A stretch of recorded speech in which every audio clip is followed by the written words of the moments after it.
So in a moment we're going to think about ways of making maths environments great spaces for learning from mistakes. But first I want us to think a bit about why mistakes are so helpful. So the first reason, pure and simple, is that students learn most in those moments, as I've said. Now that means that it's really important that they are given difficult, challenging work that they can access, that's going to be a challenge for them, not work that they can get all correct. They may feel good about getting work correct, but as Carol Dweck says, it's really cheating them of the important learning experiences. So in a study I conducted in England, I followed students through 2 schools over 3 years. And in one of the schools, students were taught traditionally with demonstration and practice and exercises. In the other school, students were given big open problems to work on and solve. So that approach is also known as PBL, or problem-based learning. They didn't really know how to solve them, and sometimes they were given choices of problems. They were encouraged always to choose the ones that were difficult for them. And then they just came up with ideas.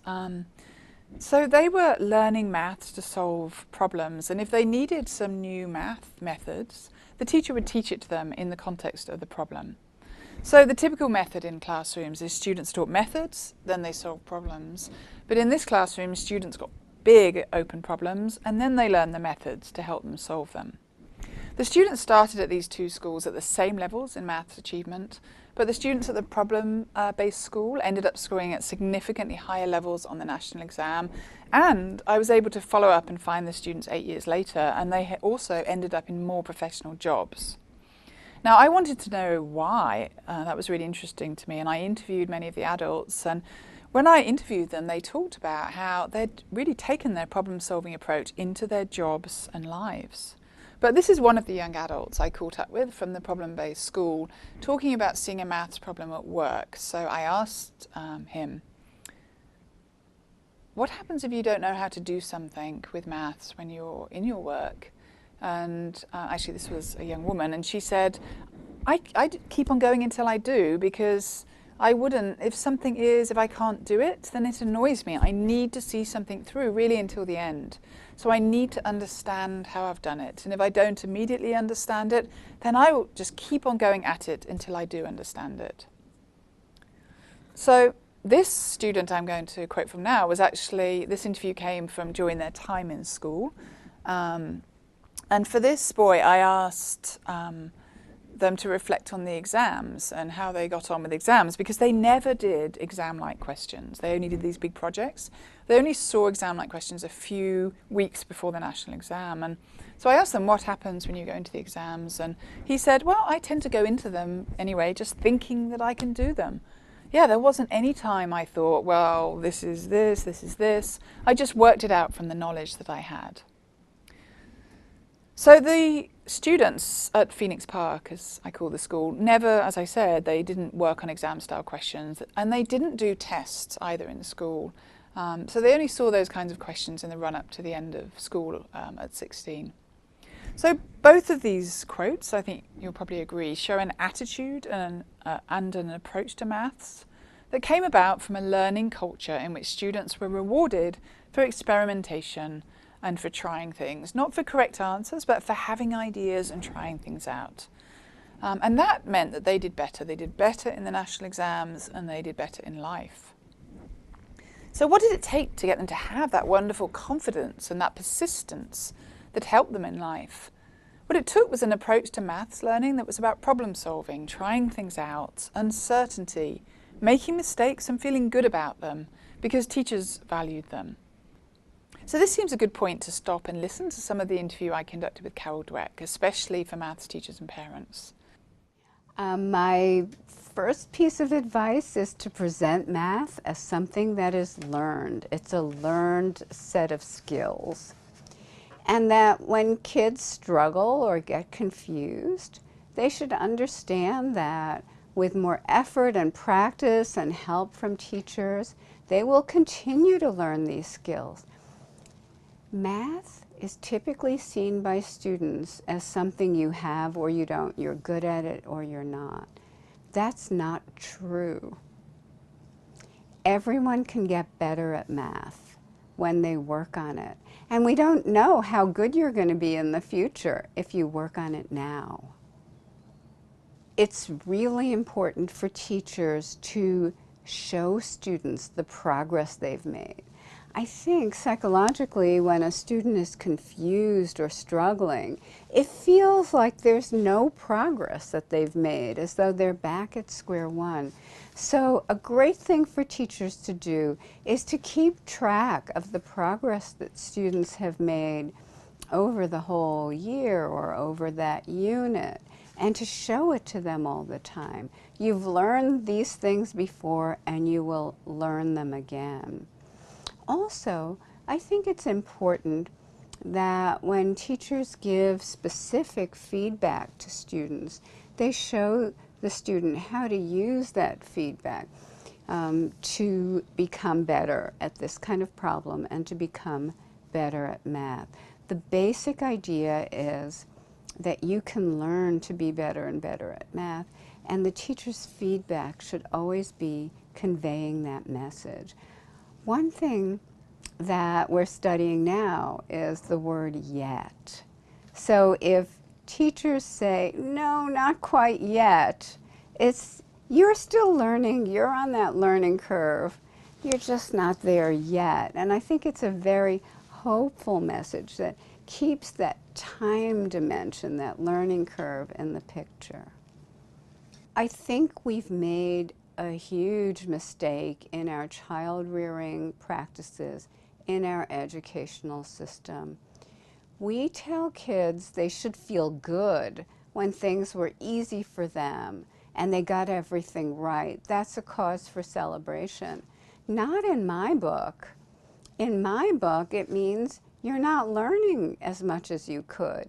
If it was easy, well, you probably already knew how to do it.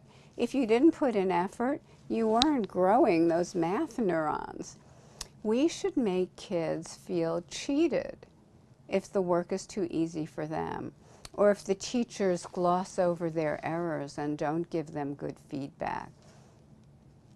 We should have kids asking for harder work, wanting the challenging problems. I want challenge to become the new comfort zone, not easy being the comfort zone. I'll never forget at the beginning of my research career when a little boy said, "Mistakes are our friend." I was really struck by the beauty of that message, and all children should feel that mistakes, don't condemn them. Mistakes are not things they should flee from.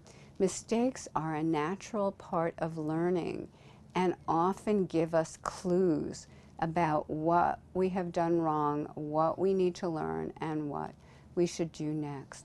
There's a wonderful, relatively new brain imaging study where they looked, it's actually an EEG study, they looked at fixed mindset brains solving problems and making mistakes.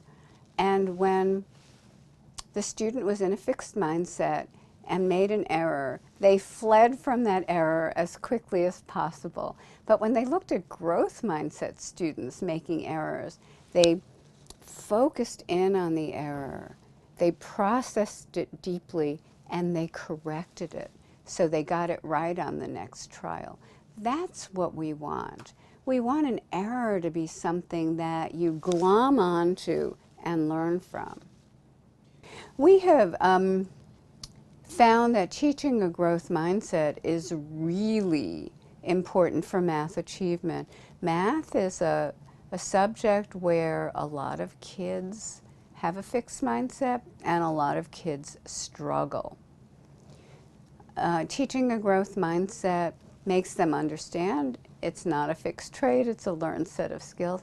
It particularly helps kids who are laboring under a negative stereotype to keep telling themselves, I can grow my math brain. Maybe my group didn't do as well historically, we weren't encouraged, there were stereotypes, but I can grow my math brain through hard work, practice, and good mentoring. In a fixed mindset, students hate effort. Now for me, effort is the secret of life, but for them, effort means you're dumb. they think if you're good at something, you shouldn't have to work hard. Well, one thing we know is that math makes you work hard. So teachers and parents should keep in mind that in a fixed mindset, those students are feeling dumb every time they struggle, every time you tell them they got something wrong. We need to change that whole framework, that whole mindset, because when you teach a growth mindset, they begin to understand that effort is making them smarter and mistakes are important parts of learning. So that effort needs to be experienced as worthwhile, enjoyable, productive. I would say to a child who's getting a lot wrong and getting discouraged, stop, let's see, what is it that you don't understand? Let's analyze it. Let's see what you need to understand. And also, many students will go, I know it, when they don't. And how do you break through that? So you could say, well, I think we're having two different conversations. You think we're having a conversation about whether you're good at this or not. But we're really having a conversation about how some kids have had experiences and opportunities in the past to learn this, and some kids haven't had that opportunity. I'm trying to give you that opportunity. So take it away from evaluating ability and get it into opportunities to learn.